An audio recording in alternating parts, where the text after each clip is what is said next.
আসসালামু আলাইকুম এভরিওয়ান, আশা করি সবাই অনেক ভালো আছেন। আমিও ভালো আছি। সবাইকে বাসি ঈদ মুবারক। আজকে গিয়েছিলাম কাঁঠাল পাড়তে। বৃষ্টির মধ্যে কাঁঠাল খাওয়ার মজাই আলাদা, তাও যদি হয় আবার গাছ পাকা কাঁঠাল। আসলে এইসব কাঁঠাল শুধুমাত্র গ্রামেই পাওয়া যায়, ফরমালিন মুক্ত কাঁঠাল। কাঁঠাল পাড়তে আমরা 3 জন গিয়েছিলাম। আমি আর শাশুড়ি আম্মু, সাথে ছিল আমার হাজব্যান্ড। তাকে বলেছিলাম যে কাঁঠালটা পেড়ে দিতে, আর সে একটা মই নিয়ে আসছে গাছে ওঠার জন্য। যেহেতু প্রচুর পরিমাণে বৃষ্টি পড়তেছে আর গাছটা অনেক পিচ্ছিল হয়ে আছে, সে বলতেছে আমি গাছে এমনি উঠতে পারি না, আর বৃষ্টির মধ্যে কিভাবে উঠবো। তো মই দিয়ে প্রথমে উঠে একটা কাঁচা কাঁঠাল পাড়ে, তারপর আরও যে উপরে উঠবে তার সে সামর্থ্য নাই, তার হাত পা কাঁপাকাঁপি শুরু হয়ে গেছে গাছে উঠতে যায়। তারপর বলতেছে আমিও কিভাবে উঠবো। এইটা বলার পর উপরে দেখে আরেকটা কাঁঠাল, ভাবছো ওইটা পাকা।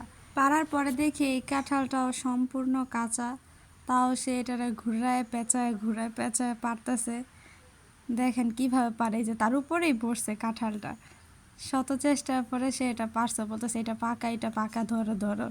তারপর আমাকে বলতেছে আমি ধরতাম, কিন্তু আমি কিভাবে ধরবো কাঁঠাল, সে সামর্থ্য তা আমার নাই। কাঁঠাল দুইটা পাড়ার পর দেখেই যে দুইটাই সম্পূর্ণ কাঁচা কাঁঠাল পারছে। ফাইনালি পাকা কাঁঠালটা পাড়ার জন্য নিয়ে আসছে বাঁশ, তার মধ্যে বাঁধা ছিল কাঁচি।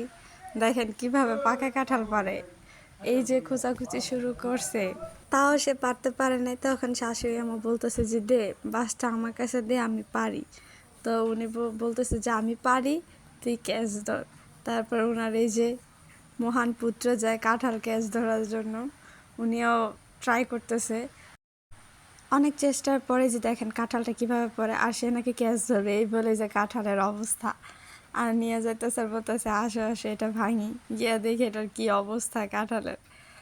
আর বলতেছে কি সুন্দর সেন্ট, এত সুন্দর ঘ্রাণ অন্য কোনো কাঁঠালে পাওয়া যায় না, পুরো গাছ পাকা কাঁঠাল।